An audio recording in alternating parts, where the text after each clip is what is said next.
일단은 규모의 경제를 만들었어요. 그러니까 내수에서 우리 육군이 네. 미 육군보다 자주포가 많아요. 미국보다 많아요, 우리가? 미 육군보다 그러니까 미 육군은 실제 전투 부대에서 쓰는 자주포는 사실 수백 대밖에 안 돼요. 나머지 다 창고에 있어 걔도. 근데 우리는 실제 전투 부대에서 운용되는 자주포만 2,000문이 넘어요. 엄청 많이 있습니다. 네, 그러니까 북한이 워낙 많으니까 대응 개념으로. 네. 근데 2,000문의 자주포가 다 최신형이야. 쌩쌩해. 그래서 사실은 포병 전력으로 보면 그러니까 현재 있는 전투 부대 위주로 네. 보면 어쩌면 우리가 미국보다 앞설 수도 있어요. 자주포 계열 보면. 이제 K9 자주포가 일단 내수가 1,000문을 만들었으니까 네. 규모의 경제를 달성했잖아요. 생산가가 쏙 떨어지겠네. 거기다가 이제 독일이 이제 PZ-2000이 사실 K9 자주포보다는 성능이 좋아요. 네. 근데 얘는 단종. 단종. 네, 단종됐고. 그래서 이제 지금 독일이 대안해온 게 뭐 차량용 장갑차에 막 자주포 네. 모듈형으로 해가지고 얹고 뭐 이런 걸 하고 있어요. 근데 지금 뭐 들리는 바에 의하면 다시 BGH-2000을 만들겠다. 왜냐면 지금 차량용 자주포 소요도 있지만 궤도형 자주포 소요도 있으니까. 근데 그러면 이제 가격이 비싸지는 거죠, 이제. 성능이 좋다고 그래도. 네. 그런 문제가 있고. 그러다 보니까 그 베스트셀러 자주포가 됐죠. 거기다가 또 한 가지로는 이제 뭐 지금 사실 유럽 뭐 이렇게 그러니까 저기 북미 남미 빼고 네. 그다음에 이제 중동 유럽 아시아 인도가 샀으니까 네. 여기는 우리가 다 들어갔죠 지금. 호주도 들어갔고. 그러니까 4개 지역 정도는 먹었죠 지금 우리가. 4대륙 먹은 거예요? 네, 4대륙을 먹었죠. 야. 거기다가 지금 그 일단 규모의 경제가 있으니까 유지 비용 싸고 그다음에 우리 적재적소에 또 AS 해주고 그런 게 장점을 꼽죠. 그다음에 이제 사거리나 이런 거 이제 가격 대비 했을 때 가성비 높고 그다음에 이제 맞춰서 딱 정해진 날짜에 맞춰서 인도해주고 네. 강점이죠. 강점이구나. 자주포하고 전차 수요가 향후에 계속 늘어날 거예요. 러우 전쟁 때문에 진짜 엄청 폭발적으로 그것도 있고 80년대 90년대 샀던 전차 자주포를 대체할 시기가 왔어요. 또 노후가 돼서. 네, 그러니까 이제 보통 무기체계 수명은 30년 40년 보는데 지금 거의 40년이 육박하는 것들이 많거든요. 아무리 닦고 조이고 기름칠 해도 그 정도 되면 이제 내보내야 되거든요. 그렇죠. 네, 그래서 이제 그런 측면에서 아직도 우리는 좀 해볼만하다. 참 우리 재수가 좋네요. 그러면 정말 그 22년도에 이제 방산업체분들 만나서 얘기하면 야 이런 날이 오는구나 드디어.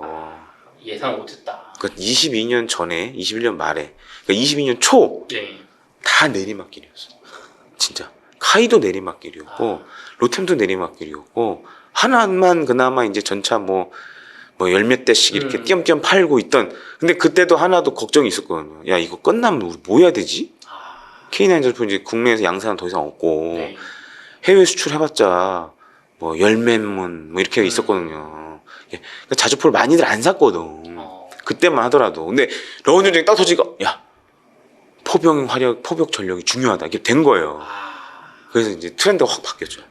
그럼 평범하면 그 전에는 왜 이렇게 자주포를 경시했어요? 전쟁 전에는? 그게 왜 그러냐면 2001년에 9.11 테러 나오고 나서 보면 주로 전쟁이 테러와의 전쟁이었잖아요. 소규모. 네. 네. 자주포 필요 없지. 그리고 또 거기다 미국은 이제 전투기나 이런 항공력이 세니까. 네. 그러니까 그때 영상들 잘 보시면 포 쏘는 영상 별로 없고 맞아요. 주로 전투기가 날라가서 저기 정밀도무기 네. 떨어서 막 날려버리고 그러면서 야 전투기면 되네? 그러면서 이제 줄인 거예요 계속. 근데 왜 러우 전쟁 때는 포병이 다시 중요해진 거예요? 서로 그게 이 공중전을 할 수 없는 상황이 됐거든요.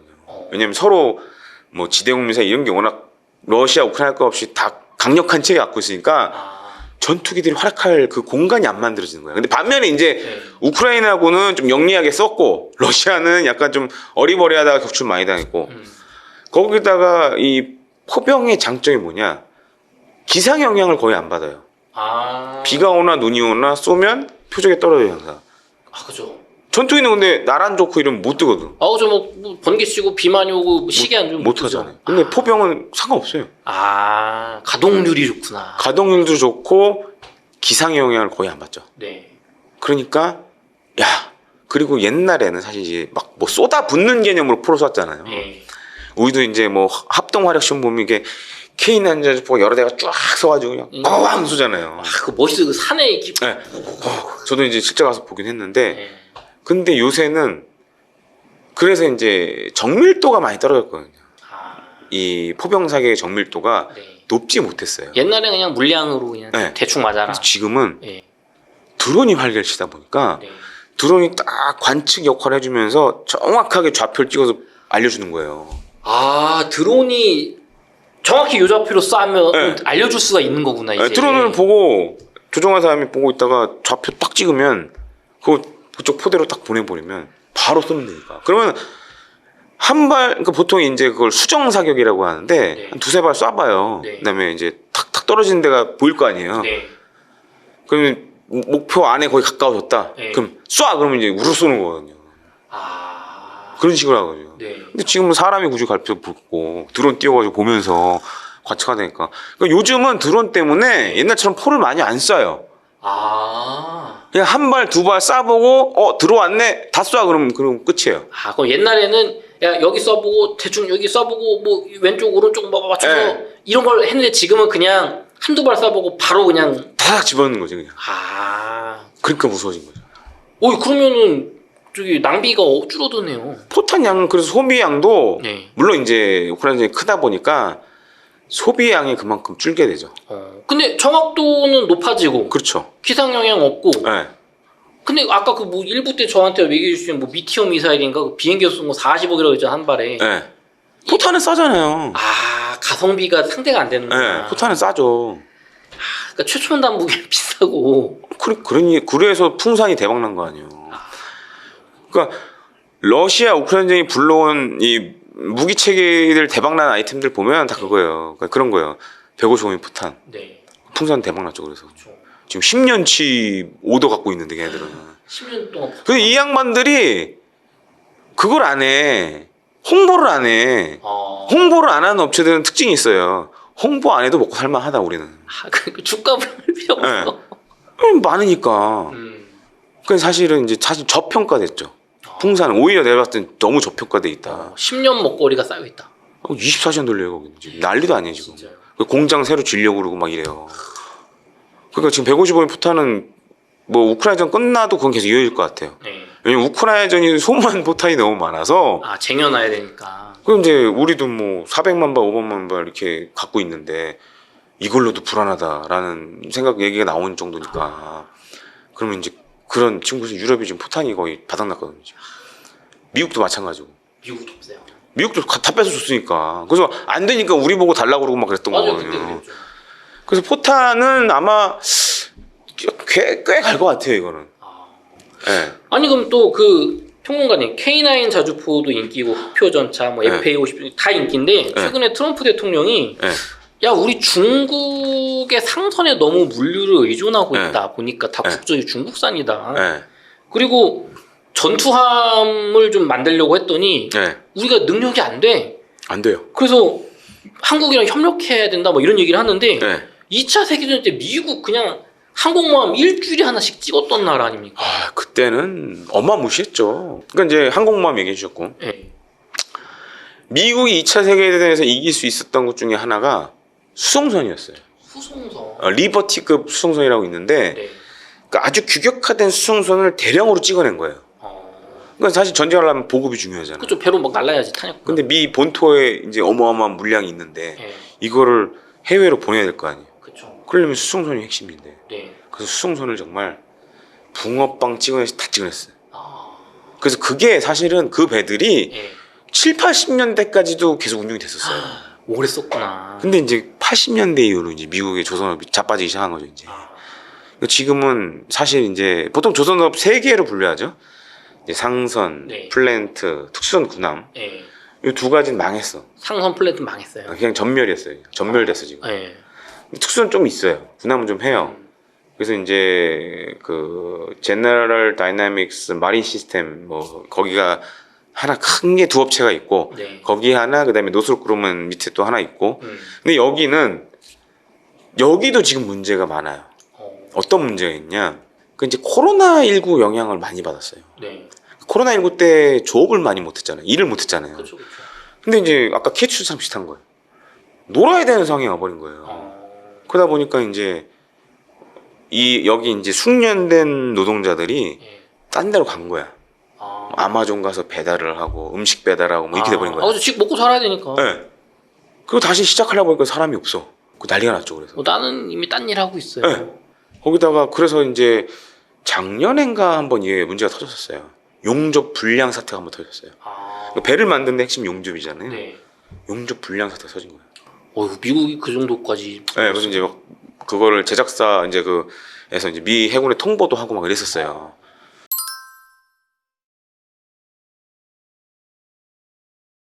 일단 우리가 살면서 그 인생살이 경험이 얼마큼 많냐. 특히 사업하시는 분들의 그 노하우가 이제 쌓이잖아요. 나이가 먹으면 먹을수록. 그러니까 건강을 유지한 상태에서 그 노하우가 이제 발휘가 되잖아요. 인맥도 그렇고 어떤 기술력도 있겠지만 조직력도 있고. 그럼 미 해군을 보면은 미 해군이 이제 전쟁을 이제 겪어보고 많은 희생과 어떤 경험을 처음에 쌓기 시작한 게 2차 대전 태평양 전쟁 1941년 진주만 기습을 받으면서 일본의 항공모함 그 전달을 통해서 이제 기습 받아가지고 그 당시만 해도 저렇게 뭐 항공기를 함재기를 탑재해서 바다를 건널 줄을 몰라 상상을 할 수 없던 시절에 우리는 지금 현재 21세기 현재 그걸 영화로 아니면 다큐멘터리로 아니면 기사로 많이 보기 때문에 당연히 뭐 그냥 있을 수 있는 일을 생각하는데 그 당시만 해도 전혀 예상을 못했던 아주 새로운 방식의 공격 지금의 자뻑 드론처럼 그래서 그거를 이제 몸소 다 겪고 많은 사람이 죽고 반대로 또 항공모함으로 공격을 해서 또 승기를 잡고 그래서 결국 끝에 가서는 이제 원자폭탄 2발 띵 해가지고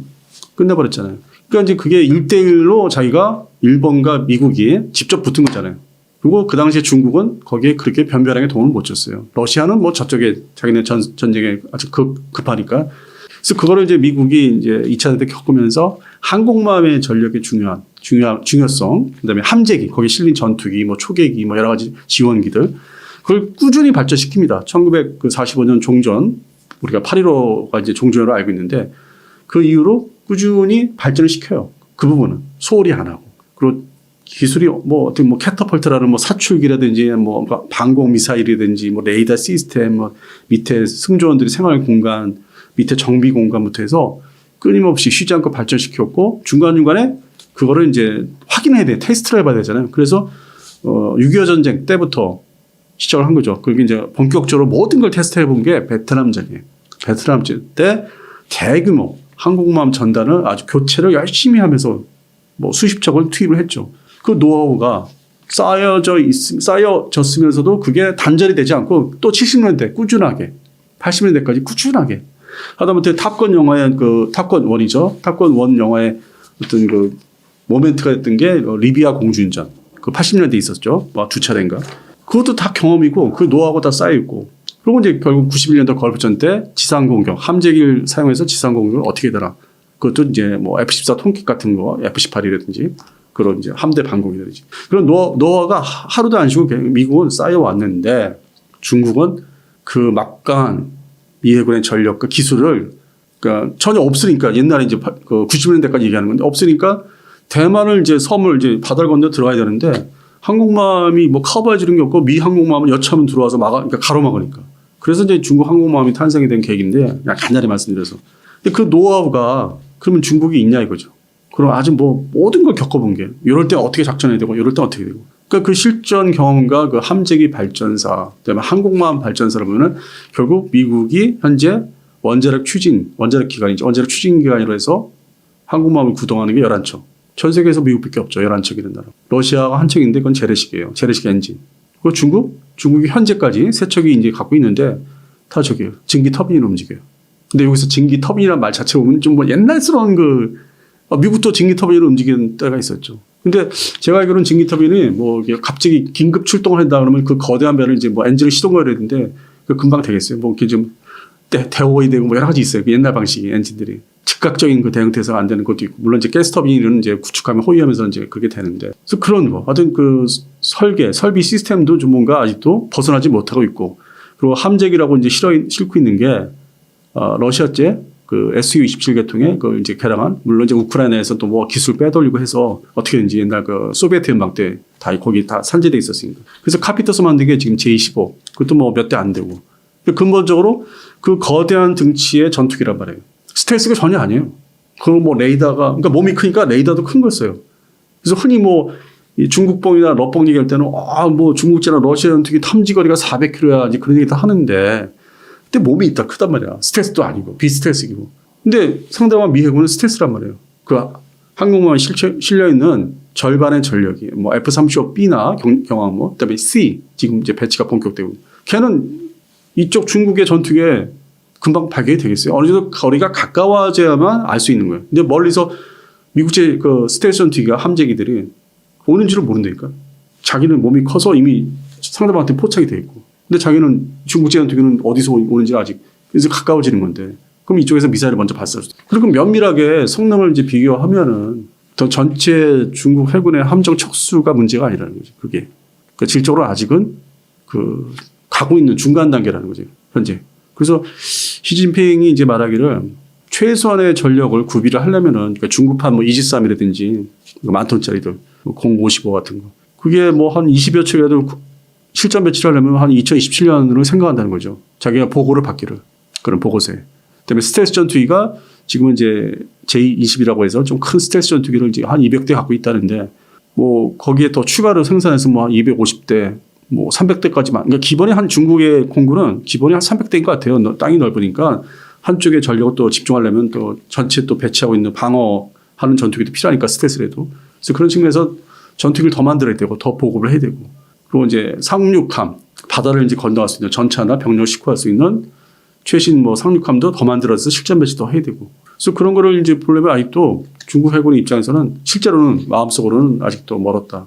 아무리 빨리 잡아도 27년도다. 근데 상대적인 미 해군은 아주 정예 전력들, 함재기, 스텔스기부터 해서 원자력 추진 항공모함, 그리고 이지스함, 알레이버크급, 그다음에 버지니아 공격 잠수함, 원자력 추진 공격 잠수함, 아주 알뜰한 진짜 실력을 제대로 발휘하는 아주 A급만 전력이 이 태평양에 거의 뭐 한 55%가 와 있어요. 배치가 돼 있어요. 근데 그걸 상대로 이쪽에 잡동산이 완성이 안 된 전력으로 붙는다? 그게 결국 뭐 전쟁이 이길 수 있을까요? 작전술이라든지, 미국도 뭐 극초음속 미사일이라든지 뭐 다 도입을 이제 하고 있거든요. 본격화되고 있어요. 작년부터 소위 러시아나 중국제 그런 뭐 아주 새로운 무기들, 미사일 중심에 미국도 이제 본격 생산을 이제 돌입했거든요. 그러면 그게 또 미국의 해군 전력의 플러스 알파가 되는데, 또 한 나라 일본 자위대가 또 거기에 가세하고 있고, 그 뭐 극초음속 미사일이라든지 뭐 여러 가지 한 11가지 되더라고요. 일본도 지금 신규 구매를 하는 게 만들거나. 그래서 27년 되면은 이쪽에 일본이나 미국의 태평양 전력이 놀고 있냐? 그동안 놀고 있었겠냐? 한 3년 사이에 5, 6, 7, 8, 뭐 한 3년, 4년 사이에. 그만큼 거기도 고성능화되고 이쪽은 이제 이렇게 올라가긴 하죠. 그럼 이게 넘어선다? 그건 아니에요. 그리고 뭐 중국 해군이 숫자가 뭐 엄청 많다. 뭐 500척. 근데 거기서 이제 살펴보면은 연안 전투함이라 해서 자기 앞바다만 이렇게 관리하는, 화력도 약하고 미사일 숫자도 적고 이렇게 싣고 있는 그러한 호위함, 작은 구축함이죠. 그게 풀빵 치듯이 찌고 아주 뭐 60척. 초기함이 그렇군요. 초기함이 그렇고 호위함이 뭐 40척.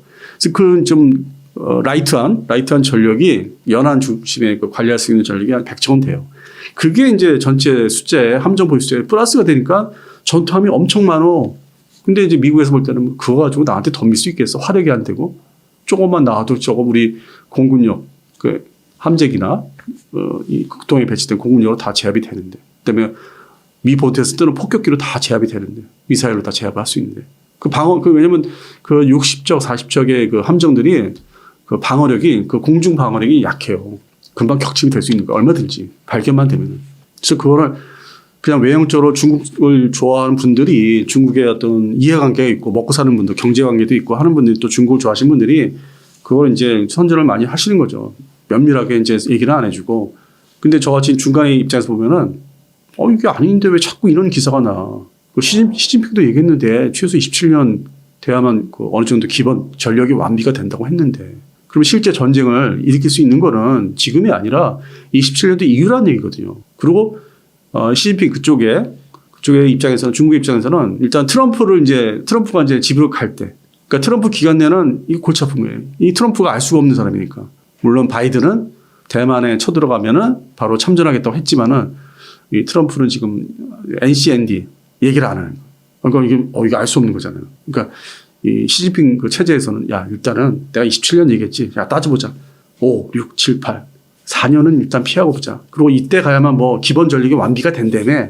그때 이후로 진짜 실제 전쟁은 그때 이후로 생각하자. 내부적으로 그렇게 얘기할 거라고. 근데 이거를 자꾸 이제 그 서방 측 언론, 소위 미국 중심이나 유럽의 아니면 일본 중심의 언론들은 자꾸 그 얘기를 해야만 국방비 예산을 더 타고 큰일 났습니다. 당장 우리 쳐들어오면 우리 망합니다. 국방비 더 주세요. 이게 자꾸 이렇게 부풀려서 얘기해야 되잖아. 그럼 뭐 우리나라도 비슷하고 뭐 특히 유럽도 그래요. 유럽이 최근에 이제 그러기 때문에 그게 나쁘다는 얘기가 아니라 그렇게 해서 제 기억으로도 흘러온 세월이 중국이 당장 내일 대만 쳐들어간대요 해가지고 난리가 났던 게 2013년부터였어요. 정확히 2012년. 아니, 근거 자료가 다 있어. 저도 이제 뭐 이렇게 보는 자료가 있는데 책이나 이미 10여 년 전부터 내일 전쟁 난대. 그래가지고 전쟁 날 것 같아서 우리 그 김대영 씨 아시죠? 같이 선후배니까 그 대만 훈련한 거 여러 차례 갔었어. 현지 답사. 그래가지고 보고 직접 보고 야 이거 내일 전쟁 날 것 같은데 그러면서 대만 국방부 사람들 이제 뭐 이렇게 다 안내도 해주니까 그 기자들 외국에서 오면은 그게 벌써 10여 년 전이에요. 근데 지금 어쨌든 이렇게 관리가 돼서 흘러오고 그 사이에 이제 미국도 그 신형 무기를 많이 지금 증강 개발 완료 배치 이제 하고 있고 그래서 진짜 이 충돌 전쟁이 이제 동북아에 어떤 3차 세계대전 같은 국제전쟁이 일어난다면은 향후 한 5년, 4, 5년 후가 아닐까.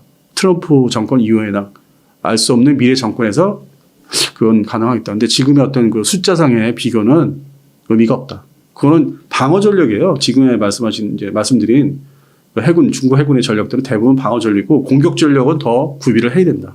그래서 저는 그렇게 뭐 그걸 대단하게 보지는 않습니다. 기존에 이제 미 해군 그 함정 조함이 다 미국 내 기술과 미국 그 조선사에서 해왔는데 어느 순간에 이제 뭔가 시간도 없다는 게 이제 얘기가 나왔고 그리고 이제 소위 로우급 하위 전력 그러니까 평상시에 이렇게 알레이버크급 이지스 구축하면 한번 가동 배치를 하려면은 그 앞에 전방 배치를 하려면은 많은 준비 그럼 여러 가지 뭐 이제 시간도 걸리고 그러니까 긴급 대응이 안 되기 때문에 좀 더 그런 이제 성능이 좀 복잡한 걸 좀 더 이렇게 뺀 거.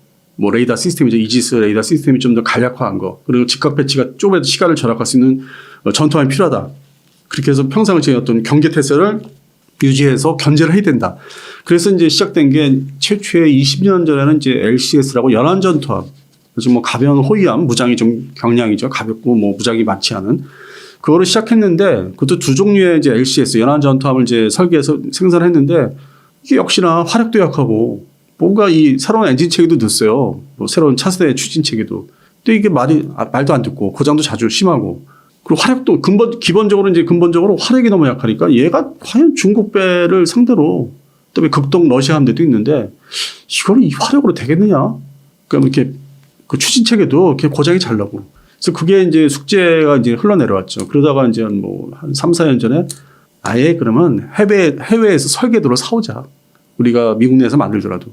좀 좋은 설계도를 사와서 빨리 만들자 했던 게 컨스텔레이션급인데 그게 이제 이태리 회사에 핑칸티에르 회사의 설계를 사서 적용을 한 건데 가져와 보니까 또 미국의 어떤 그 해군성 그 관계자들 올 때는 마음에 안 드는 거예요. 이게 혈통이 외국 이태리니까 아니 이게 우리 해군한테 맞아? 이걸 만들면 제대로 가동이나 돼? 그리고 이렇게 복잡해 만드는 게 왜 후진국이야? 그러니까 유럽이 선진국에서도 있고 그 안에서 서로 따지는 거죠. 이 조합 건조하는 게. 그래서 그걸 이제 시비가 많이 붙었고 이게 주 전력. 한쪽에서는 이제 알레이버급 시리즈가 계속 뭐 프라이트 3A라든지 계속 나오고 있기 때문에 그거는 계속 믿음이 가는데. 근데 얘는 이제 돈도 많이 들어가고 건조하는 시간도 좀 걸리니까 이제 파벌이 나눠지죠. 아니 순수 국내파가 있고 미국도 이거에 집중합시다. 이거 더 만듭시다. 이거 어차피 많이 찍어놨는데 더 만듭시다. 지금 현재 70여 척 있는데 이건 뭐 한 거의 개랑 계속해서 한 200척까지 갑시다. 이거 저 외국제 혈통인데 이거 뭐 기껏 30척 만든다는데 이건 뭐 넣어봤자 저렇게 이게 융합이 안 돼. 그럼 이제 그쪽 파벌은 또 있죠. 이태리 계통 사람들이 이제 이민 온 사람들이 있잖아요. 미국에도. 그 다 들어가요. 그런 이유가. 그러면 이쪽은 뭐 순수 뭐 앵글로색슨 계통 뭐 영어만 쓰는 그쪽에서 뭐 자리 잡은 정치인들이라든지 군 관계자라든지 그게 이제 부닥치는 거죠. 근데 제가 볼 때는 이 컨스텔레이션급이 지금 당장 뭐 이렇게 없어도 미 해군이 뭐 문제가 생기는 건 아니에요. 알레이버급하고 기존의 LCS도 뭐 지금 뭐 한두 척은 퇴역을 시켰는데 어떤 화력을 좀 증강시키면서 그 임시 조치라도 취하고 있기 때문에 그리고 워낙 뭐 미 해군은 항공전력 중심이기 때문에 공격 전력이 그래서 그 부분은 최근에 이제 작년부터 상당히 이제 교체 아주 최신 전력으로 교체 개편을 하고 있기 때문에 아주 본격화되고 있기 때문에 올해 어느 정도 진입을 해요. 전력이 항공전력 중심으로 최신 전력으로. 그러니까 거기에 탑재되는 미사일 최신 미사일로. 그래서 그 부분이 상당히 보완이 될 거예요. 그 사이에 앞으로 한 몇 년 사이에 컨스텔레이션급은 이제 빨리 수습을 해야 되겠죠.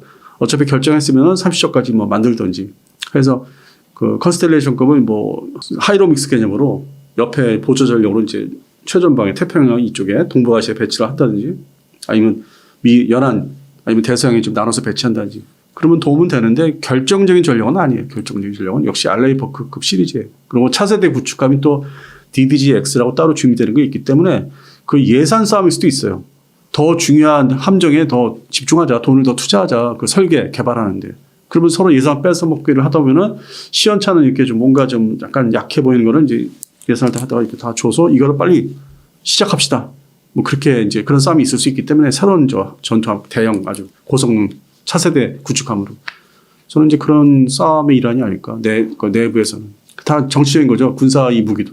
그래서 이게 단면만 소위 언론에서 보도되는 걸 단면만 볼 게 아니라 또 그거를 또 그래도 난 영어 원문을 보겠어 그런 것도 있는데 그건 별로 의미가 없고 꾸준하게 지켜봐야 돼요. 이 군사 무기에 관심 있으면은 그 변화 추이를 꾸준하게 그다음에 옛날 데이터도 다시 적용을 해봐야 되고. 그래서 너무 요즘에 이 유튜브 이제 세상이 되다 보니까 야, 하루 먹고 말겠다는 식으로 막 그냥 뉴스가 나면 그거 가지고 떠들고 그냥 끝내고 어떤 배경 설명을 더 좀 진실감이 지켜봐야 되는데 그게 좀 부족합니다. 그런 게. 그냥 일회성으로 한번 언급하고 조회수 받으면 끝나는 식으로. 그래서 매번 제가 다니면서 그 얘기 많이 해요. 좀 자세히 살펴보시면요. 이게 아닙니다 하는 게 많아요. 이 무기체계 세계도. K방산도 마찬가지고.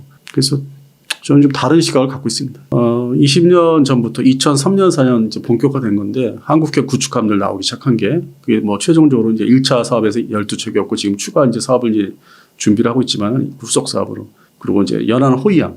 그래서 그 사업도 이제 어느 정도 한 70% 완성이 됐는데 이게 모든 게 실제 목표가 한반도에서의 통제, 해역 통제, 동해, 서해, 남해는 또 간첩선에 한때 많이 침몰을 했으니까 그러니까 침투를 했기 때문에 그 3개 해역을 우리가 완전하게 장악을 하려면은 지금의 전력은 필수적이죠. 그래서 어느 정도 이제 완성 단계에 들어가 있고. 그래서 이게 미국 입장에서는 그 관련된 뭐 미사일을 판다든지 뭐 레이더 시스템, 이지스 레이더 시스템 판매를 한다든지 그게 다 전담해라. 마치 제가 이제 말씀드렸던 게 유럽의 나토 문제 있지 않습니까? 그게 트럼프가 지금 강압을 하는 게 다 배경에는 그런 게 있듯이 여기는 내가 어느 정도 고성능 무기를 다 팔 테니까 나머지 네가 만들어서 네 돈으로 만들어서 딱 북한 견제를 제대로 해라. 중국하고 전쟁할 때 미국과 일본이 호주 이제 포함해서 전쟁할 때 거기를 막어라. 왜냐 북한도 탄도탄, 순항미사일, 뭐 자산포, 방사포 엄청 많이 늘렸잖아요. 그런 비대칭 무기로. 그거를 견제하려면은 공중, 해상, 지상에서 그걸 틀어막고 있어라. 그러니까 결과적으로는 대한민국 군대가 상호 방위 지역에 이제 서로 미국과 있지만은 나중에 곤란하면은 여기 참전 안 해도 돼. 대신 북한은 확실하게 봉쇄를 해라. 특히 바다에서. 이지스함 가지고. 그 무기 가지고 행세를 못하게. 그걸 혹시나 미군 기지에 쏘지 못하게. 쏘면은 중간에 뭐 막는다지. 사드가 이제 뭐 우리나라에 들어와 있지 않습니까? 미국. 우리 또 LSM이 또 배치가 시작됐고. 그러니까 한반도 해역에서 어떤 그 날라오는 그것들은 그거라도 제대로 막아주면은 전쟁 수행, 유사시 대만 양안 전쟁에서 큰 도움이 된다. 그 효과가 있다. 신경을 이제 집중할 수 있고 피해가 북한은 뭐 툭하면 괌을 향해서 쏜다. 뭐 하와이를 향해서 뭐 훈련했다. 아니면 테스트를 했다고 그러잖아요. 그 탄도탄 개발하는 게. 그거라도 막아라 이거예요. 제대로 그거 임무 수행하면 주한미국 역할도 일단 그거 북한 전력을 막는 데 집중해라. 그 왜냐면은 참전을 이제 끌어들일 수가 쉽게 안 되는 게 중국의 입장에서는 이것을 이제 한반도에 있는 주한미군 전력이라든지 그러면 이제 우리 공군기지, 대한민국 공군기지라든지 해군기지를 선제 타격을 하면은 뭔가 유리할 것 같아요. 중국이. 근데 중국 입장에서 한반도의 주요 기지, 미군기지 포함해서 그걸 미사일로 타격을 하면은 그거야말로 한국을 끌어들이는 거지, 전쟁에. 자동으로. 우리 영토가 파괴된 거니까. 그러니까 고민이 되는 거야. 이거를 상대할 숫자를 안 늘리는 게 유리한 거예요. 중국 입장에서도. 최소화하는 게.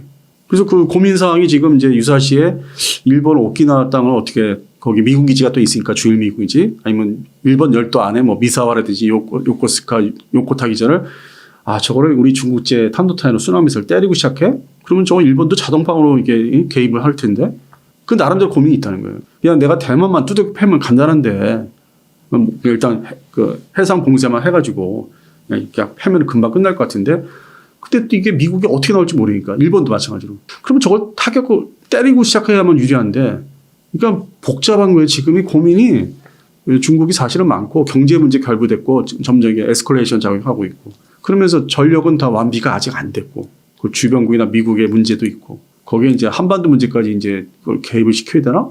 그러니까 이제 그런 거를 또 반대로 미국에서 볼 때는 쟤들도 고민이 있고 한계가 있다. 자, 그러면 기본적으로 대한민국 국군, 육해공, 해병대는 북한군에 대해서 물론 북한이 뭐 원자탄을 갖고 있다고 하지만은 재래식 전력을 철저하게 통제를 할 수 있으면은 여기는 딱 내비두고 대비를 더 열심히 할 수 있다. 이제 그런 차원이죠. 그래서 해군 전력이 북한 해군에 맞게는 잘 이제 이루어져 왔어요. 북한 해군 상대로는. 근데 중국 해군 지금 말씀하신 서해안, 황해 쪽에서 뭐 중국의 북해 함대라든지 그 전력이 좀 있거든요. 그거를 우리가 상대를 해야 되나? 휩쓸러 가야 되나 하는 생각도 나도 하고 있어요. 근데 우리 연안전투함, 소위 해역함대, 그러니까 이제 서해안, 황해 쪽은 이함대거든요. 평택에 사령부가 있는. 그 전력이 북한 해군을 이미 압도는 하고 있어요. 근데 중국은 일단 미사일 발사기부터 함정에 실려있는 미사일 그 숫자부터가 모자르고 뭔가 좀 중국 해군 상대로 조금 제가 볼 때는 미비해. 그래서 해군이나 우리 방사청이나 국방부에서 그런 걸 생각해서 차기 구축함, 한국형, KDDX. 그 전력이 아주 빨리 좀 확보를 해야 된다는 게 이제 그런 것도 있고 중잠수함. 소위 지금 도산 안창호급인데 실전 배치된 건 지금 세 척이거든요. 근데 최소 그게 다 합해서 9척은 또 있어야 돼. 아주 무거운 헤비급 잠수함이. 그래야 우리 작가님이 PD님이 말씀하신 대로 그러한 전력이 이제 좀 구비가 되면은 뭐 중국 해군의 북해 함대 그쪽은 이제 한쪽은 좀 우리가 견제할 수 있는.